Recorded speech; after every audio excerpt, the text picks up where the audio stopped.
Ladies and gentlemen, our guest today is an award-winning professional speaker and a recognized business consultant coach for over 30 years. But his greatest contribution to humanity just may be his creation of BecomeABetterFather.com and his latest book, Everyday Dad. Please welcome Scott Hammond. Hello, Rebecca. How are you? Hello. We're so delighted to have you with us today, Scott. Thank you very much. It's a pleasure, and I'm honored. We want you to tell our listening audience about your family. The thing that makes you so incredibly unique is you're not just a here and there dad, a sometimes dad, but you are an everyday dad to a lot of children and some with special needs, which makes you a very special father. Please enlighten us. Well, I married St. Joanie in 1982, and we have 9 children, ages 7 to 27. And my father, Bob Hammond, was an incredible example of a dad who left a great legacy for us. He never owned a thing. He could put everything he owned in a Chevy, but he left us an incredible heritage and legacy in a love for God, a love for people, and a love for nature. And I've just been wise enough and smart enough and had the horse sense to go along with the ride. And Joanie wanted a big family, and I accommodated. And we have some awesome kids, 2 of which have special needs. Michaela is in a wheelchair. She has some dysfunction in her legs. She's beautiful and 14. And Gabriel is our special needs son who's got Down syndrome and autism, and he's 12 years old, and he's just a gift from God to our family who's taught us a lot of things about what's really important in being in the moment. And Gabe's just one of those fun guys, and I have a wonderful, incredible wife who's given me a blessing just to be with St. Joanie of McKinleyville. Can you please tell us, Scott, what do you think is the most profound lesson that your son Gabe has taught you? Gabe teaches me on a regular basis, almost daily, to slow down, stop, be in the moment, and just be joyful. I mean, he's just got a real sweet spirit. Everybody that knows Gabe loves him, and he just kind of just really enjoys people, and he adores his dad. He loves to be with me and just smiles at me, and we sit together and eat a little hot tub together. He loves to worship, and while I sing at church, he loves to sit with me. I mean, he's just a guy who really loves to be with his daddy, and he teaches me that the most important things in life aren't things at all, they're people. And he's that guy that slows me down enough to kind of stop my ADD behaviors and just really enjoy him a little bit and life a lot more. I know that you and Joanie are involved in a lot of local organizations, and especially those that uplift and include your children. Will you tell us about them? Well, we do a number of things. We do the Buddy Walk, which is National Down Syndrome Society. We do this walk once a year down at Humboldt Bay at the marina there. We gather up a bunch of the special needs families of the county. We do a half-mile walk, and it promotes awareness of Down syndrome in our society, and that's just a bunch of fun. It's just really cool to meet with the kids and the families and just interact there, and it just raises that awareness to the public, to our community, about how folks with special needs might have bodies that don't work good, and they may have minds that maybe don't function as well, but their spirits are not special needs. Their spirit is intact. And one of the examples I use is a little girl who I greeted once. She was kind of slumped over in a wheelchair, and it was like the sun came out because she rose up her head after I said hello, and she said, "Well, hello." And she really, the day brightened up when she smiled back at me. But Jody and I are involved with that. She's involved in the La Leche League. She helps nursing moms. We do a number of things in the community, between Toastmasters and Mastermind Alliance and other things that I do professionally. But yeah, I'd say between that and church, we're fairly involved with a number of things. I like the way when you said that the little girl's spirit was right there and intact.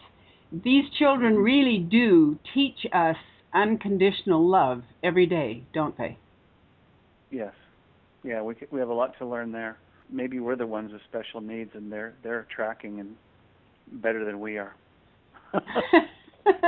Reminds me of a quick story. Grandpa had Gabriel down at the plaza in Arcata, and he was just being Gabriel, and kind of a hippie gal came up and she said, "Wow, he's really highly evolved, isn't he?" And Tom said, "What?" She said, "Gabe seems really highly evolved. He seems to live in joy all the time. He's always joyful. Where I seek just moments of joy in my life, he lives in it." And she goes, "I think that's very highly evolved."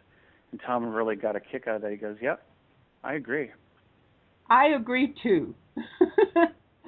I think that here we are adults trying to find our joy, and these children are handing it to us every moment. Right. Wonderful, wonderful lessons these kids set out. You have 9 children? That's correct, yep. 27 to 7. And 2 We're down to 5. Wow, and 2 are special needs kids.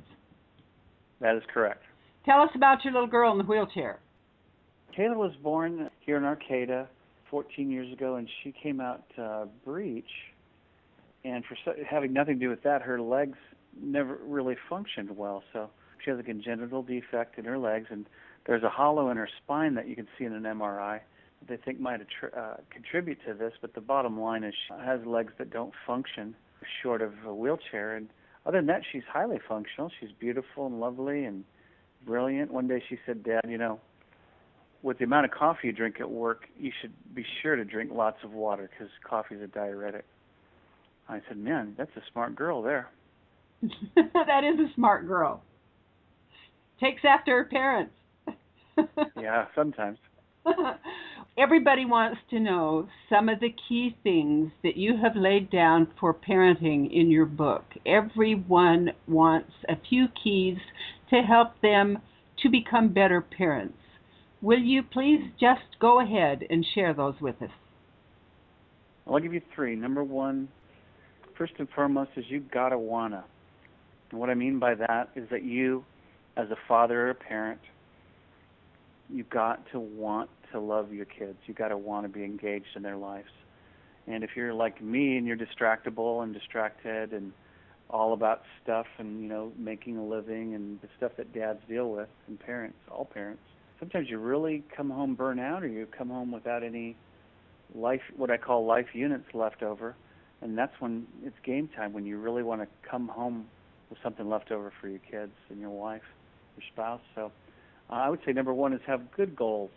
Have some real set basic relational goals that have to do with you loving your family and being available and being engaged. I asked my kids, what would you like me to do more of? And they said, "Dad, I'd like you to be more relaxed, and I'd like you to be more distracted with the stuff that you're doing on your computer or whatever, be more with us." I said, "Boy, that's an honest answer. Good answer." And number 2, right behind that, with that answer, is time management.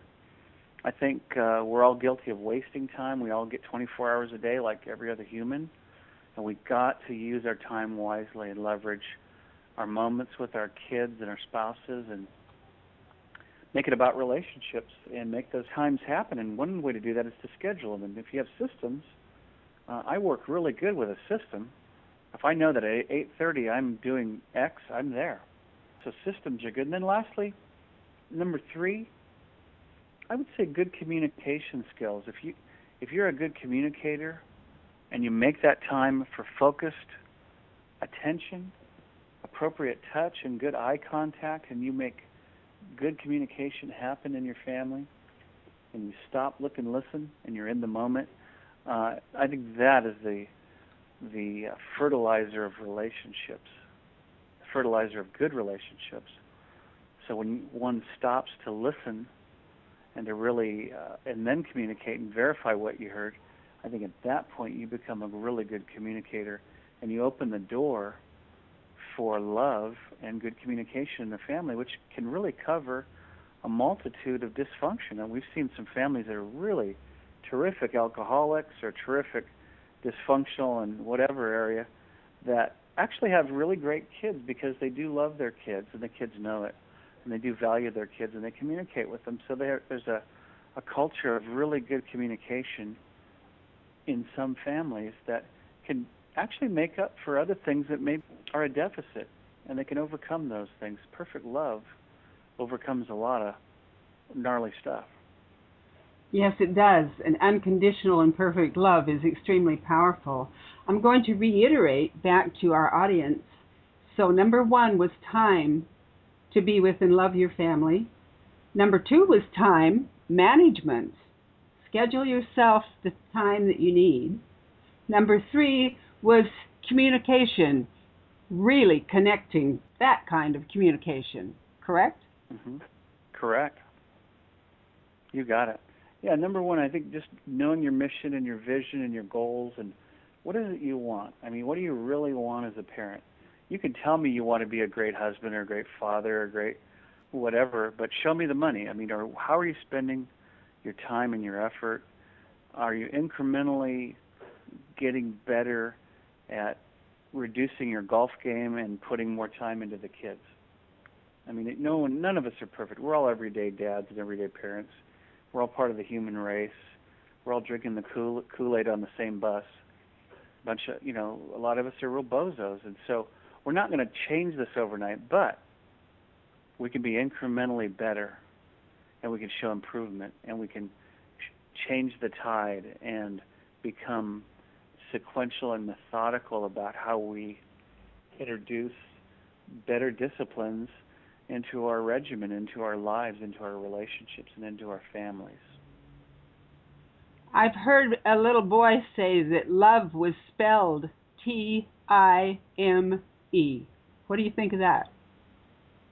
Amen. Yeah, it's something I write in my book, The Everyday Dad, which is available on Amazon.com if you want to take a look at it. It's everydaydad.com. It's the website.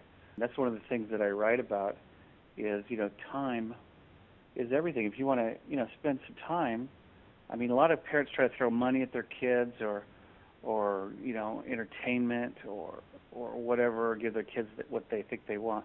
Really, kids want you. They want your time. They want to experience your love. They don't want stuff necessarily.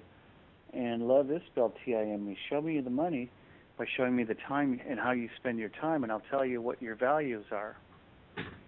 That's true. The reality comes out in what you do, not what you say. So where you put your time says more than perhaps a lot of people want it to say.